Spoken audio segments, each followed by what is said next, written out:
नमस्कार दोस्तों, उषा की आवाज चैनल में आप सभी का स्वागत है। हमारी आज की कहानी है कर्तव्य।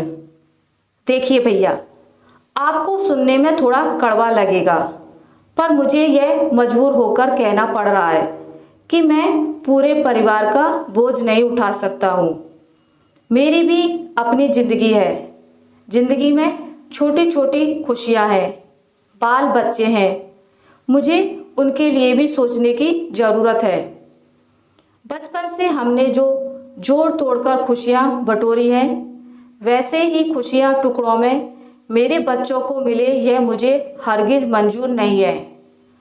अपनी हर खुशी को अपने भाई बहनों के ऊपर लुटा देने वाले शेखर भैया आज अपने छोटे भाई के मुंह से ऐसे शब्दों को सुनकर बहुत स्तब्ध रह गए और समझ ही नहीं पा रहे थे कि वह कैसी बात कर रहा है।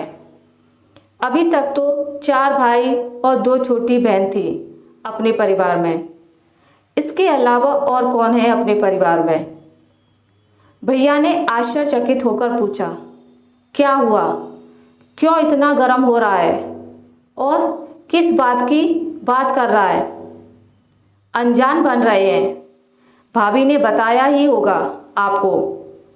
उन्हें तो कुछ समझ में आता नहीं है कि दुनिया कैसे चलती है।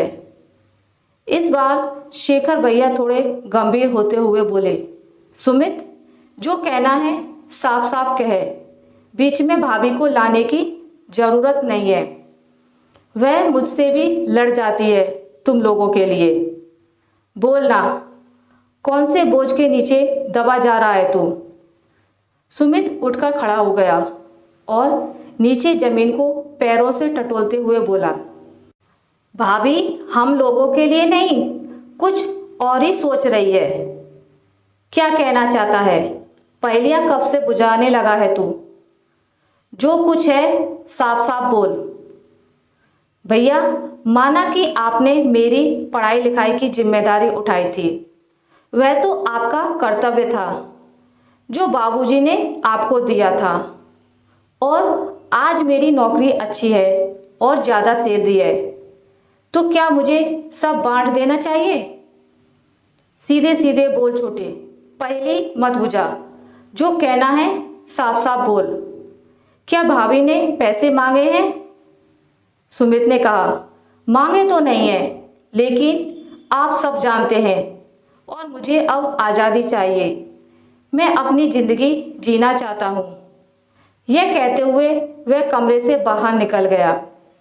बाद में भैया को भाभी से पता चला कि उनके भाई ने हमारी बेटी की शादी के लिए इंजीनियर लड़का ढूंढ रखा है। हमारे पास इतने पैसे नहीं हैं, तो उनके भाई ने यह कहा कि सबको सहयोग कर शादी करवानी चाहिए। देवरानी ने सुमित को कुछ और ही कहा है, इसलिए सुमित बौखला रहा था। अच्छा, तो यह बात है सुमित की बौखलाहट की। इसी बोझ की बात कर रहा था वो। शेखर भैया सोच में डूब गए। क्या वक्त के साथ रिश्तों की नींव इतनी कमजोर हो गई है? एक के लिए यह कर्तव्य और दूसरे के लिए बोझ। उनकी नजरों के सामने वह 5 साल का सुमित खड़ा था, जिसको भैया ने मां से लड़कर अंग्रेजी स्कूल में नाम लिखवाया और उसे रोज तैयार कर सुबह उसका बस्ता अपनी पीठ पर लादकर उंगली पकड़कर उसे स्कूल छोड़ने जाते थे। जरा सी देर होने पर बहुत चिंता करते थे। शायद बाबूजी भी होते तो इतना ध्यान नहीं देते जितना भैया को उसकी परवाह थी। बाबूजी जो अंतिम घड़ी में थे, तो उन्होंने सबको अपने पास बुलाया। माँ बगल में बैठी आंचल से मुंह ढककर रो रही थी। भैया की ओर देखते हुए बाबूजी ने उन्हें अपने पास बुलाया। भैया कुछ समझ नहीं पा रहे थे। समझते भी कैसे? दुनियादारी की समझ की उम्र नहीं थी उनकी। अभी अभी तो ही उन्होंने हायर सेकेंडरी की परीक्षा दी थी। धीरे धीरे चलकर बाबूजी के पास पहुंचकर सिर झुकाकर बैठ गए। बाबूजी ने अपने कांपते हाथों से शेखर भैया का हाथ थामते हुए कहा, बबुआ, अब जाने की घड़ी आ गई है। जाने से पहले हम अपनी जिम्मेदारी तुमको देकर जाना चाह रहे हैं, निभाओगे ना? टूटी फूटी आवाज में बोले। बेटा, खाने से पहले सबकी थाली देख लेना कि किसी की थाली खाली तो नहीं है। खुद से पहले सबका ख्याल रखना।